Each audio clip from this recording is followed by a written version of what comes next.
हरा सा हूँ, स्याही में कमी होती नहीं है। चरागा कर रहा हूँ, रोशनी होती नहीं है। बहुत चाहा कि आंखें बंद करके मैं भी जी लूँ, मगर मुझसे बसर जिंदगी होती नहीं है। लहू का एक एक कतरा पिलाता जा रहा हूँ, अगरचे खाक में पैदा नमी होती नहीं है।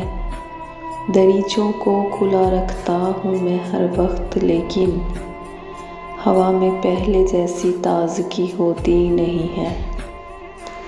मैं रिश्वत के मसाइल पर नमाज़ें पढ़ न पाया, बदी के साथ मुझसे बंदगी होती नहीं है।